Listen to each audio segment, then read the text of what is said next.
Okay, the first item would be a discussion on possible action and update from the County Public Health Director to the Board of Supervisors regarding recent issues, actions, events, and county responses regarding COVID-19, and taking any necessary actions based upon these updates.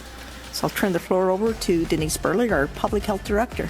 Madam Chair, members of the board, thank you very much, and good afternoon. So I'll start off as I always do with the numbers. We've had 3,512 cases in the county to date. We have 2,437 recovered and 192 deaths. The average age of our cases is 48.1 years of age. Average age of deaths is 76.2.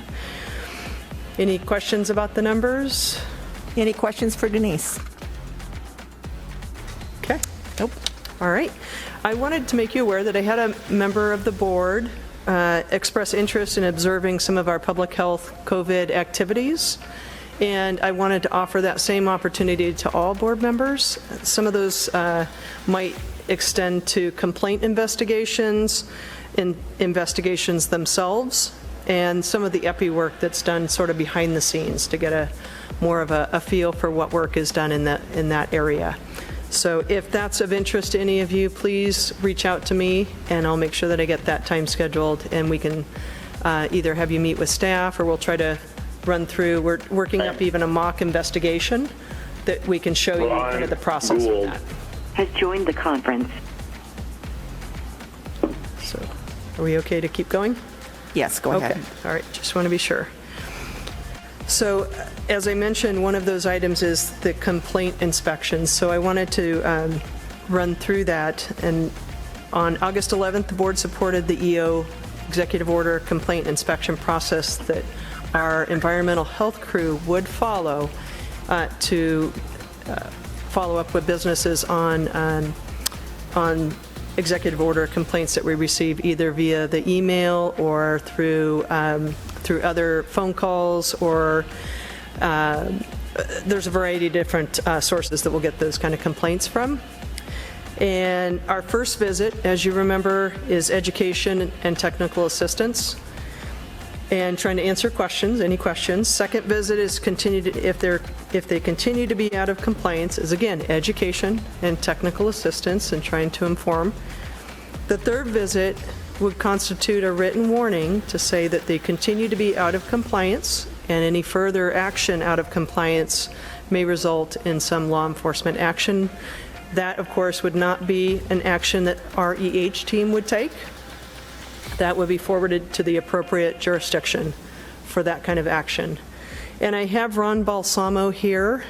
He's the environmental health manager, and he is overseeing that business inspection piece, and I wanted him to be available in case you had any questions about the process, where we're at, number of complaints, or any of those details that he could speak to much more eloquently than I can.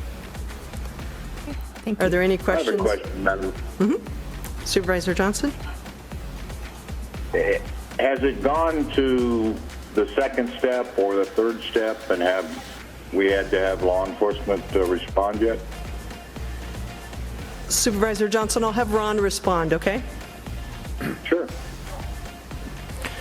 Good afternoon, Madam Chair, members of the board. Thus far, we have had roughly 20 complaints from the public, and 5 of those complaints we have returned to the establishment for a second visit due to continuing complaints, but we have not had to move on to step 3 or 4. Good. Okay, any other questions for Ron? Yes, Madam Chair. Okay, go ahead. I thought my understanding was that we would we'd go there and explain what the rules were, then we'd go back the next day and make sure that they were complying with the rules. Are you saying that we're waiting for another complaint? That is what we've been doing so far, yes. We can certainly alter that process if that's what the board wants us to do. Well, I just think it's not fair for the businesses that are following the governor's orders and have their plans in place. If you go to somebody's business and say, hey, this is what you're supposed to be doing, when they've known all along what they're supposed to be doing, and then you wait for another complaint, which might not come in for another week or so, you know, I don't know. That's just my thought on it, Madam Chair, that's all. Okay, thank you. Anyone else? Thank you, Ron.